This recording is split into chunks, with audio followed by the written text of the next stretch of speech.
2 अक्टूबर को हम जिसको अपना बापू मान करके बैठे हैं, मैं आपसे कहना चाहता हूं, इस राष्ट्र की संरचना हमारे ऋषि महर्षियों ने आज से करोड़ों करोड़ों वर्ष पहले कर दी थी, लेकिन इसका बापू 1947 में पैदा हुआ। आश्चर्य की बात है, कोई सोचने के लिए तैयार नहीं। महर्षि दयानंद, भगवान कृष्ण, भगवान श्री राम, गुरु गोविंद सिंह, वीर बंदा बैरागी, छत्रपति शिवाजी, महाराणा प्रताप, जितने भी मां भारती के सपूत थे, इन्होंने कभी अपने आप को राष्ट्र से बढ़कर के नहीं माना।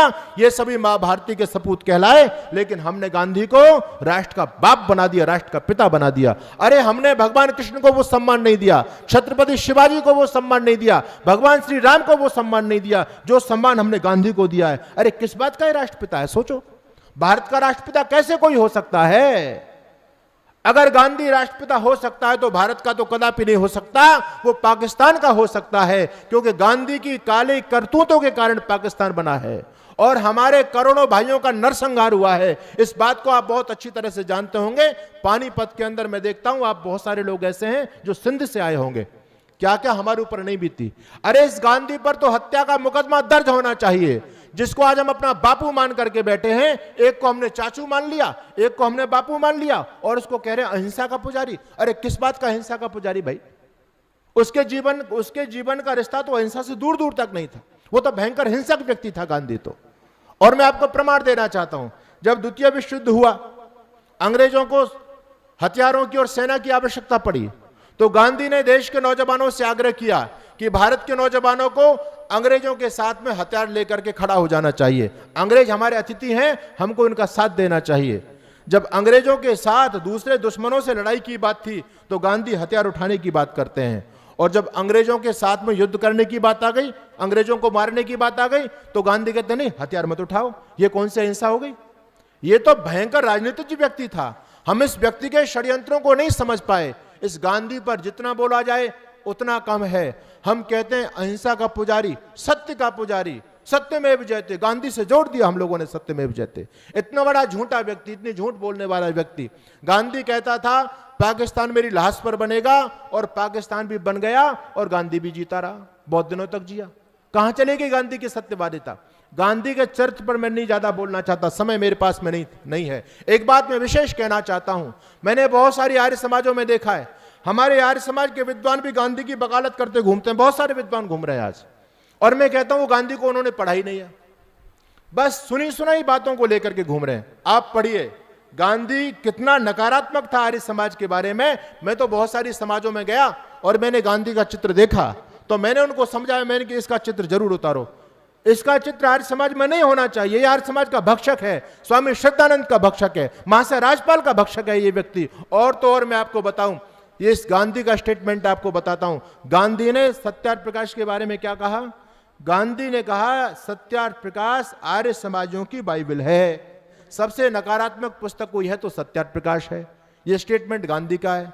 कहता है दयानंद के अंदर पूरी नकारात्मकता भरी हुई थी, उसने सत्यार्थ प्रकाश लिख करके ठीक नहीं किया, दूसरे वर्ग विशेष की क्रिटिसाइज किया, हिंदू धर्म को लजाने का काम स्वामी दयानंद ने किया है। यह स्टेटमेंट गांधी का है। अरे जिस सत्यार्थ प्रकाश को पढ़ करके एक नहीं लाखों लाखों नौजवान फांसी के फंदे को चूम गए, जिस सत्यार्थ प्रकाश को पढ़ करके राम प्रसाद बिस्मिल, चंद्रशेखर आजाद और जितने भी क्रांतिकारी, लाला हरदयाल, भाई परमानंद, पंजाब केसरी लाला लाजपत राय, ये बहुत बड़ी श्रृंखला है, बहुत बड़ी श्रृंखला। उनसे पूछो आपको प्रेरणा कहां से मिली? सत्यार्थ प्रकाश से मिली। आपने अशफाकुल्लाह खां का नाम सुना होगा, राम प्रसाद बिस्मिल के मित्र थे। ये सत्यार्थ प्रकाश का ही कमाल था। अशफाकुल्लाह खां को जब फांसी पर लटकाया गया, उनसे अंतिम इच्छा पूछी गई, तो अशफाकुल्लाह ने कहा कि मेरी अंतिम इच्छा पूछना चाहते हो? लोगों ने कहा हाँ, आप भी अपनी अंतिम इच्छा बताओ। आज आपको फांसी के फंदे पर लटका दिया। तो जानते हो अशफाकुल्लाह खां ने क्या कहा? ये ऋषि दयानंद का जादू अशफाकुल्लाह के सिर पर भी बोल रहा था।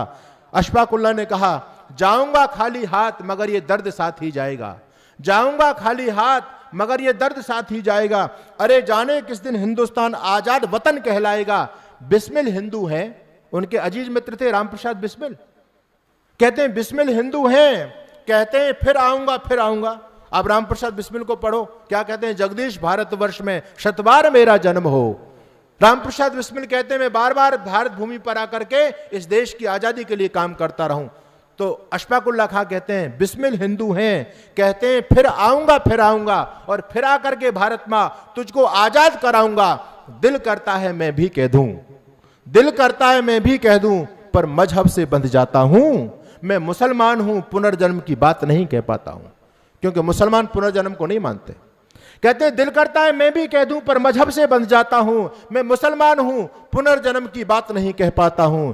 यदि खुदा कहीं मिल गया मुझे तो अपनी झोली फैला दूंगा।